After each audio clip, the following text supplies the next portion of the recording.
ನನ್ನ ಹೆಸರು ಮಹಾಂತೇಶ್ ಅಂತೇಳಿ, ನಮ್ಮೂರು ಬಂಡಿಹಟ್ಟಿ, ಇಲ್ಲಿ ಬಳ್ಳಾರಿ ಜಿಲ್ಲೆ ಬಂಡಿಹಟ್ಟಿ ಕೋಲ್ಬಜಾರ್ ಪಕ್ಕದಲ್ಲಿರ್ತಕ್ಕಂಥ ಬಂಡಿಹಟ್ಟಿ ಗ್ರಾಮ. ಮೊದಲು ನಾನು ಅನ್ಯ ಜನಾಂಗ ಕುಟುಂಬದಿಂದ ನಾನು ಬಂದಿರತಕ್ಕಂಥ ವ್ಯಕ್ತಿ. ನಮ್ಮ ಮನೆಯಲ್ಲಿ ಎಲ್ಲರೂ ವಿಗ್ರಹ ಆರಾಧಕರು. ನಮ್ಮಪ್ಪ ಮಾತ್ರ ದೇವ್ರು ನಂಬಿದ್ದ. ಈಗಾಗಲೇ ಮೊದಲಿದ್ದ ದೇವ್ರು ನಂಬಿದ್ದ. ಆದರೆ ನಾನು ಪ್ರತಿ ಕ್ರಿಸ್ಮಸ್ಗೆ ಮಾತ್ರ ನಾನು ಇದಕ್ಕೆ ಚರ್ಚ್ಗೆ ಹೋಗ್ತಾ ಇದ್ದೆ. ಅಂದರೆ ನಾನು ಒಂಥರ ಕ್ರಿಸ್ಮಸ್ ವಿಶ್ವಾಸಿ ಇದ್ದ ಥರ ಇದ್ದೆ. ನಾನು ಯಾವುದೇ ರೀತಿ ಅಂದರೆ ದೇವ್ರಂದ್ರೆ ನನಗೆ ಭಾಳ ಅಸಹ್ಯ. ದೇವ್ರಂದರೆ ನಾನು ಭಾರಿ ವಿರೋಧ ಮಾಡ್ತಾ ಇದ್ದೆ.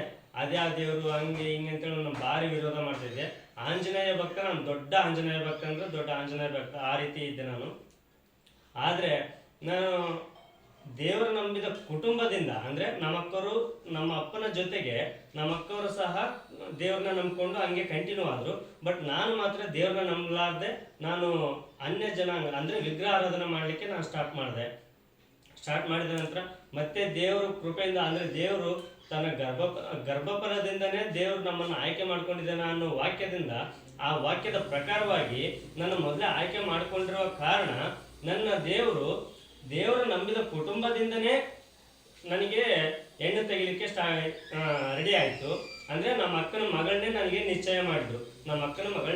ನಿಶ್ಚಯ ಮಾಡಿದ ಕಾರಣ ನನಗೆ ಮನೆಯಲ್ಲಿ ಏನು ಮಾಡಿದ್ರು, ಮತ್ತೆ ನೀನು ಮನೆಯಲ್ಲಿ ಈಗ ಅಕ್ಕನ ಮಗಳನ್ನ ಮಾಡ್ತಾ ಇದ್ದೀವಿ, ಅಕ್ಕನ ಮಗಳು ದೇವ್ರು ನಂಬಿದಾಳೆ, ನೀನು ಆಂಜನೇಯ ಭಕ್ತ, ಹೆಂಗೆ ಮಾಡ್ತೀವಿ, ನೀನು ಜೈ ಬಜರಂಗ್ ಬಲಿ ಅಂತಂದರೆ ಆ ಹುಡುಗಿ ಅಲೆಲುಯ್ಯ ಅಂತ ಹೇಳ್ತಾಳೆ, ನಿಮ್ಮಿಬ್ಬರಿಗೆ ಕಾಂಬಿನೇಷನ್ ಹೆಂಗೆ ಅಂತೇಳಿ ಮನೆಯಲ್ಲೆಲ್ಲ ಗೇಲಿ ಮಾಡೋರು. ಮತ್ತು ಫ್ರೆಂಡ್ಸ್ ಎಲ್ಲ ಗೇಲಿ ಮಾಡೋರು. ಎಲ್ಲರೂ ನಿನ್ನ ಅಲೆಲುಯ್ಯ ಅಂತೇಳಿ ನನ್ನೆಲ್ಲರೂ ಗೇಲಿ ಮಾಡೋರು.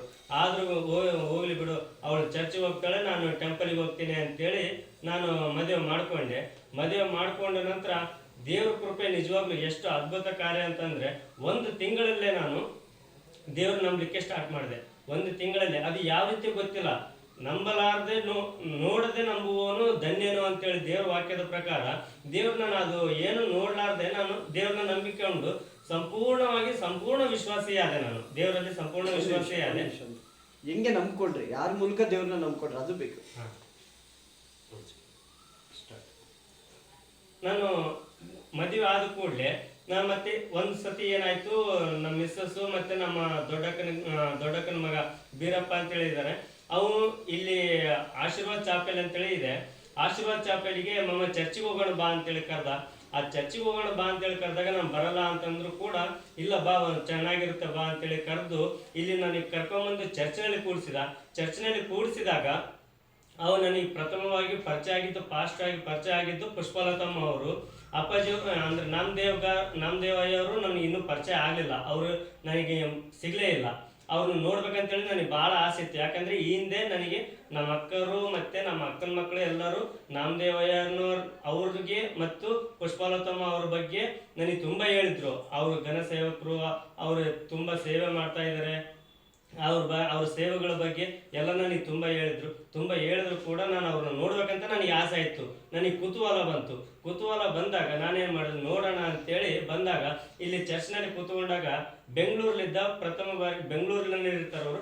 ಬೆಂಗಳೂರಿನಿಂದ ಬಳ್ಳಾರಿಗೆ ಬಂದು ಆಟ ಹೇಳಬೇಕಾದ್ರೆ ಪ್ರಥಮವಾಗಿ ನೋಡಿದ್ದು ನಾನು ಪುಷ್ಪಲತಮ್ಮ ಅವ್ರನ್ನ ವೆಲ್ಕಮ್ ಮಾಡಿದೆ. ನಾವು ಪ್ರೈಸ್ ಲಾರ್ಡ್ ಕೊಟ್ಟು ವೆಲ್ಕಮ್ ಮಾಡಿ ಅವ್ರು ಬಂದು ಚರ್ಚ್ನಲ್ಲಿ ಎಲ್ಲ ಕೂತ್ಕೊಂಡು ಅವ್ರು ನನಗೆ ದೇವರ ಬಗ್ಗೆ ಎಲ್ಲ ಸುವಾರ್ತೆ ಹೇಳಿ, ಪುಷ್ಪಲತಮ್ಮ ಅವರು ನನಗೆ ಸುವಾರ್ತೆ ಹೇಳಿರೋದ್ರಿಂದ ನಾನು ದೇವರಲ್ಲಿ ಸಂಪೂರ್ಣವಾಗಿ ದೃಢವಾಗಿ ನಿಂತ್ಕೊಂಡೆ.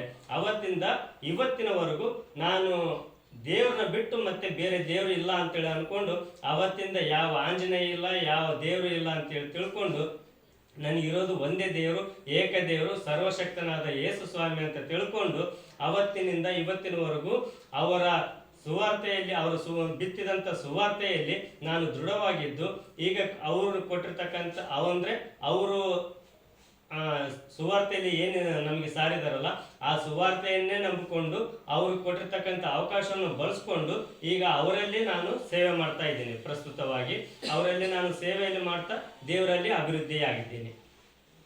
ದೇವರ ನಾಮಕ್ಕೆ ಸ್ತೋತ್ರ. ನಿಮ್ಮೆಲ್ಲರಿಗೂ ವಂದನೆ.